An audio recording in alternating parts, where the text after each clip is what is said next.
Bon ben voilà, ce soir je sentais bien que le PC était pas tout à fait comme d'habitude jusqu'à ce qu'il s'arrête net. Et en fait, comme on peut le voir, donc le tuyau est complètement desséché et tout fin. Et je crois que c'est surtout la pompe qui est complètement morte et qui nous a complètement craché tout son jus. Et ça c'est pas cool parce que c'est quand même une pompe qui coûte un peu cher, qu'on est vendredi soir et que je vais pas pouvoir en trouver ce week-end, ce qui veut dire que j'ai pas d'ordi. À mon avis le waterblock, voilà, il est encore bouillant.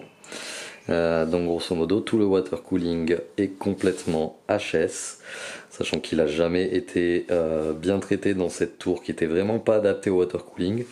Bon, sachant que de toute façon cette tour elle est pas adaptée à grand chose, hein. Elle est très jolie avec sa petite vitre fumée. Et pour le reste, c'est une catastrophe. Elle est juste design, mais tout l'intérieur est juste une horreur à monter, à démonter et à entretenir. Donc nous voici chez Jardiland à la recherche d'une petite pompe de secours pour essayer de faire repartir l'ordinateur le temps d'une petite semaine que la pompe de water cooling soit réparée.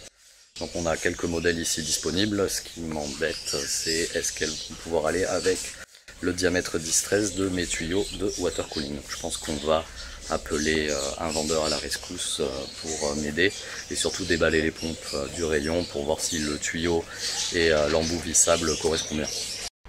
Voilà, je pense avoir trouvé mon bonheur avec cette petite pompe à une trentaine d'euros. Savoir que le problème c'est qu'elle s'alimente en 220 volts.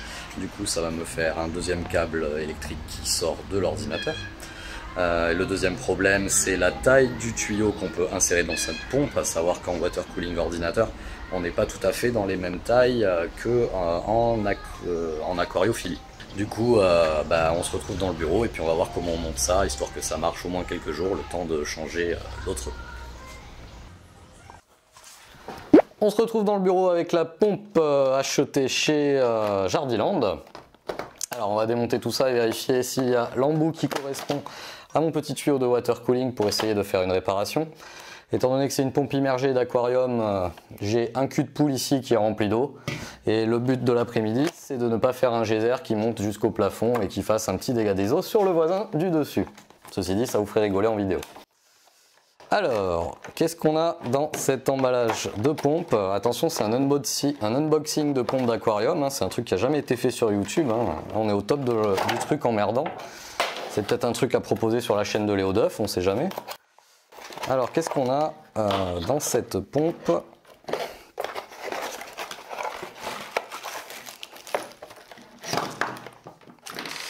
Tac, tac, tac. Donc, on a différents embouts.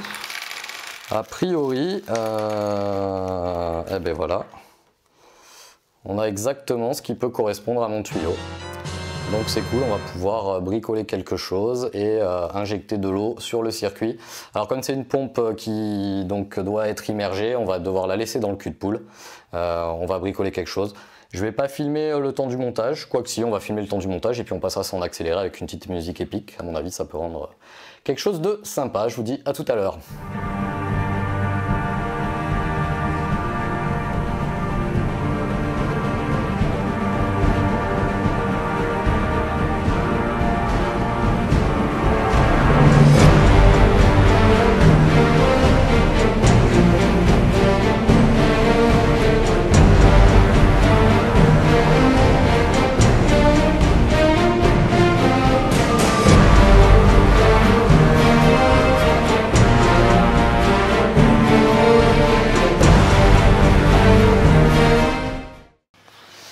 Donc on n'aura pas ça en vidéo, mais sachez qu'au premier allumage de la pompe, en fait, on a eu un petit geyser qui est parti directement du processeur.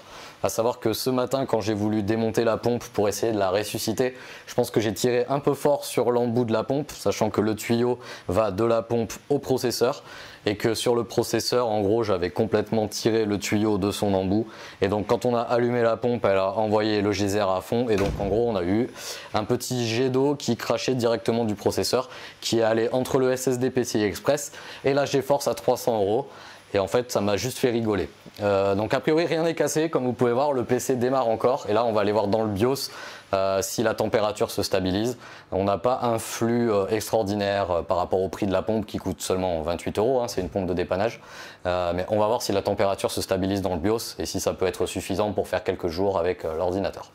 Et a priori donc oui, puisque le CPU est seulement à 30 degrés et pour avoir essayé ce matin d'allumer et d'aller au même endroit dans le BIOS, le CPU est très vite monté à 55, 60, 65 degrés et après je l'ai éteint au bouton parce qu'évidemment à partir de 75, 80 degrés ça commence à être dangereux pour le CPU et j'ai préféré arrêter la machine. Mais donc elle marchait même sans refroidissement et sans pompe de refroidissement. Donc a priori la réparation est dégueulasse mais la réparation est fonctionnelle. Je vais vous filmer ça de plus près. Hop, donc voici le montage de plus près avec donc la pompe immergée ici. Donc on n'a pas un débit de fou furieux hein, avec une pompe à 28 balles, hein, ça donne ça. Hein. C'est pas avec ça que vous allez faire le Mannequin Peace de Belgique. Sachant que donc on a un câble en 220 volts qui va à une prise électrique. Donc la pompe ne démarre pas spécialement avec l'ordinateur. Et ça c'est pas cool non plus. Mais donc ici on a un PC fonctionnel. Et ici vous pouvez voir qu'on est à 31 degrés pour le CPU, ce qui est plutôt correct.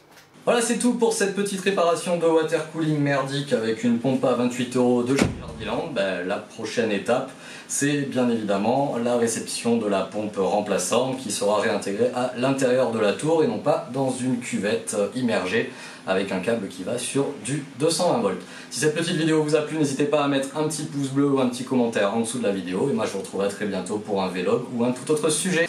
Ciao et à bientôt pour une prochaine vidéo.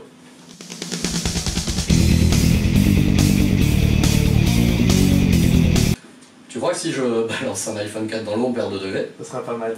Bon allez.